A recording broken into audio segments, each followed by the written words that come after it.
Yo mga kuan, ayan, samahan niyo ako sa pagluto ng beef wagyu. And syempre, unahin natin dyan ng patatas.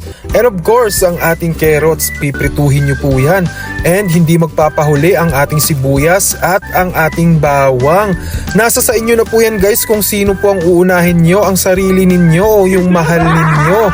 And of course, may butter yan nakasama at ang ating beef wagyu.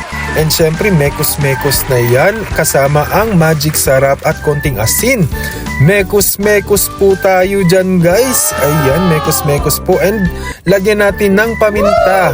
Ayan at boom! Oo, ayan na po yung ating beef wagyu. Syempre, lagay natin yung tomato paste and of course, ang tomato ketchup na masarap at kasama ang pamintang durog kung paano niya dinurog ang puso mo. Ganun din po dapat kadurog ang pamintang ilalagay ninyo. And of course, kasama ang asin dyan. Oo, mekos-mekos na yan. Mekos-mekos natin yan kasama na ang ating piniritong carrots at patatas. Ayan, mekos-mekos na tayo guys kasama ang magic sarap ulit. Mekos-mekos lang. Oo, mekos-mekos tayo dyan. Ayan. And of course, lagyan na natin ng oyster sauce. Oyster sauce kayo dyan. And mekos-mekos ulit. Mekos-mekos ulit mga kapatid. Ayan, oo. And of course, lagay na natin yung ginayat natin na sibuyas. And takpan natin. And boom! Ayan na. Siyempre, i-mekos muna nating saglit. Mekos-mekos muna.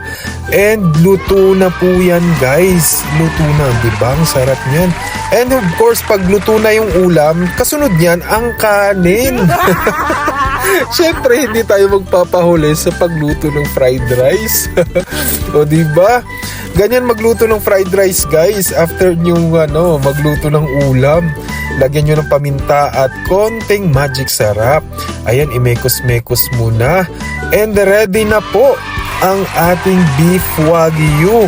Ayan, ilagay na natin sa ating lagayan para makasimula na tayo ng kain dahil sobrang gutoms na. Marami tayong gutoms mga kuan. And of course, nasa hapagkainan na tayo. May fried rice. And syempre, yung beef wagyu. Yun lang, daghang salamat. Amping kanunay!